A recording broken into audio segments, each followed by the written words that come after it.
Hey y'all, Dennis here, Muddy Water Search and Recovery, and I'm going to do the case layout for Robert David Helphrey. One of our viewers reached out to me last night and asked me if I would share this case on our YouTube channel. When I started reading the case, there was absolutely no way I could say no on this, and we are going to be working to help find locations and hopefully bring Robert home. Robert has been missing since May 22nd of 2006, 38 years old at the time that he went missing, 5'10" to 6 foot tall, 220 to 230 pounds, blonde strawberry hair, blue eyes. Robert served in the U.S. Army and drove a Bradley fighting vehicle during the initial advance into Iraq during Desert Storm. Robert would later go missing from Palm Harbor, Florida on May 22, 2006, after meeting friends at a local Irish pub for about an hour. Upon returning from his deployment to Iraq, Robert's 20-year-old sister went into cardiac arrest at his welcome home party. 3 days after the welcome home party, she was declared to be brain dead. It was later determined that his sister's cardiac arrest was the result of a herbal tea that she had been drinking nightly for several months.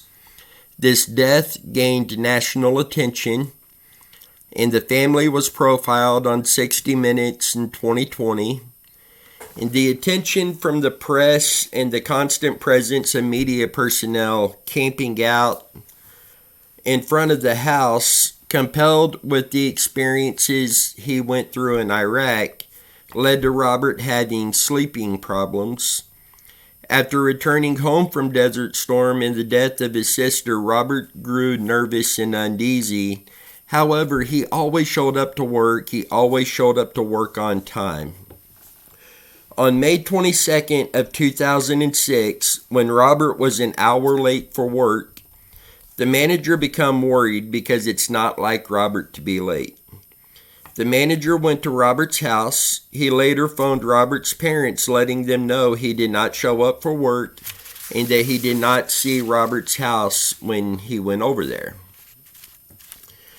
The night before Robert failed to show up for work, Robert was working as the general manager of the Thirsty Marlin.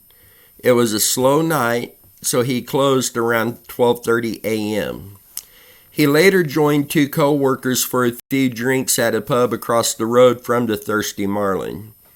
After about an hour, he told his co-workers that he was going to go home, and he left. He drove off in his SUV towards his apartment on US 19 in Palm Harbor, Florida.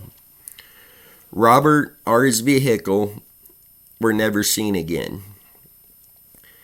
At around 1:55 a.m. that morning, on his way home from having drinks with co-workers, he called his friend and told him he was heading home and asked if the friend wanted to swing by.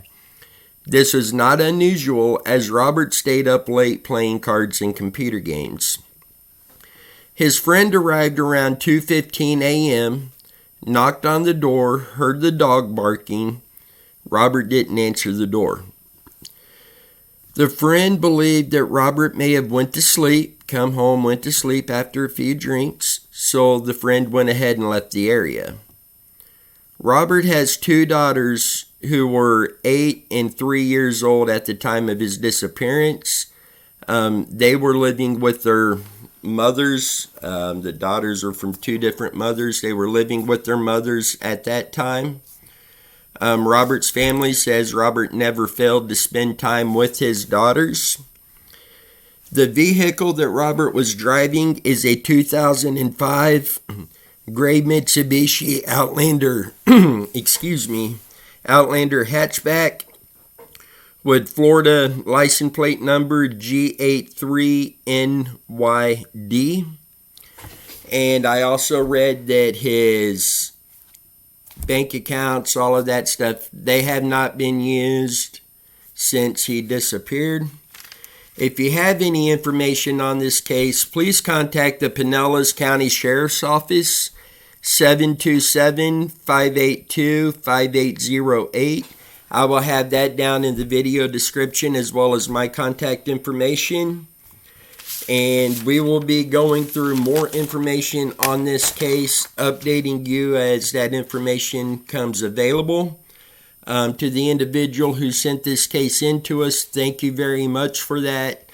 Our service members has a very, very soft spot in my heart. I love and respect every one of them. So thankful for what they do. And to hear that one of our service members, this is a very rough time for him. And my heart goes out to him. My heart goes out to the family. And we will be digging into this. We will be trying to determine locations. I know the viewer who sent this to me let me know that they had used Google Earth Pro, I believe it was, and had found a location that was possible and talked to a detective. They ended up taking a dive team out, but nothing turned up on that search. We will continue to help try to find locations, and we will do everything that we can to try to help bring Robert home. So once again, we ask that all thoughts and prayers go out to the family. With that, you guys stay safe. Let's see what we can do to get Robert home.